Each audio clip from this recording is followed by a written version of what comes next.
We have a lot of problems as human beings as we try to get along with each other.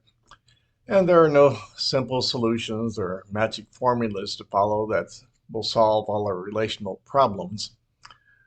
There are no magic bullets that will get rid of all of our disagreements. So I'd be pretty foolish to suggest that there is such a thing, although there are a lot of people out there who promote their, quote, solution as the definitive answer to our divisions. But there is something we could do, in my opinion at least, that would come very close to uniting us in how we live and work together. If nothing else, it could make working out our differences much more manageable, with less division and animosity. And figuring out that piece of life's puzzle would be well worth our while, I think. But before I get to what it is that would work, it's good to recognize what doesn't work. Now, each of us holds the views we have because we think those views are right, or good, or correct. It'd be pretty absurd to think that I would hold a view that I believe is wrong. And there are almost as many different views out there as there are human beings. Now, all of those views can't be, quote, correct or the right one. But each of us tends to believe that I've got it. I've got the answer. I've got the truth. I've got the facts, etc. And in the next breath, we will say, and you don't have it. You're wrong. You're delusional. You're evil, etc.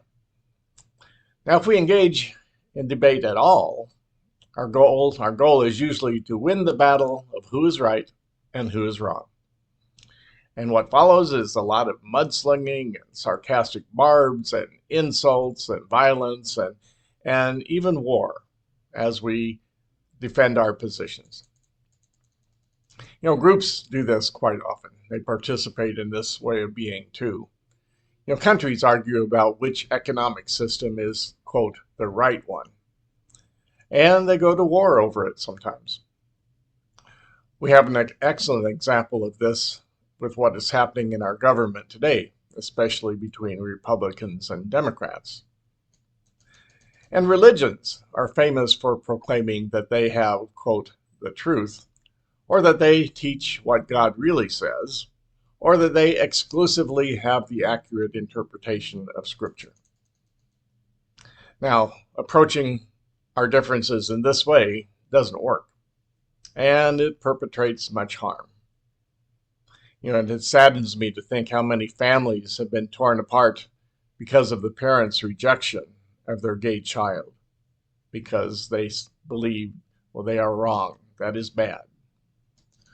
Or how many wars were waged because each side was entrenched in its views. Or how many people were burned as witches. Or how many heretics, quote, heretics, were executed because of rigid religious ideology. So, what would work?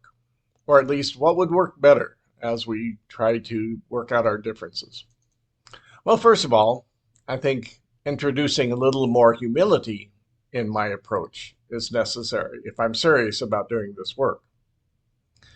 If I'm not perfect, and none of us are, I don't have it, whatever it is, or at least not all of it.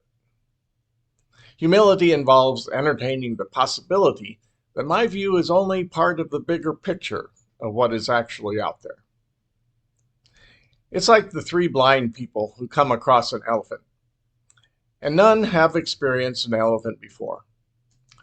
One touches the trunk and says, this animal is like a tree trunk. Is like a tree limb, rather. And the other one touches the leg and says, this animal is like a tree trunk. The other grabs the tail and says that this animal is like a snake. Now, none of them are wrong, but they each have only part of the picture. Now, what helps the person grow in this type of thinking or this type of humility is practicing a healthy curiosity on a daily basis. If a person makes a habit of often asking, I wonder what else is out there besides what I know or what I see. I'm curious about that. If they do that pretty often, they're far less likely to entrench themselves in one rigid viewpoint with no hope of change or growth. Another thing that would help us deal with our divisions better would be cultivating a little more compassion in understanding each other, a little more empathy. This would involve, reminding ourselves over and over again, often, that others are in the same boat as we are. That they have only part of the picture, but they think they have it all. We need to be reminded of that. Now, if we remember that, it can help us have conversations designed to, collaboratively combine our views to come to a greater understanding of reality without fighting. Also, we need to be always aware that when people's views are attacked, they often feel that they themselves are being attacked and will defend themselves by returning the attack, attacking back.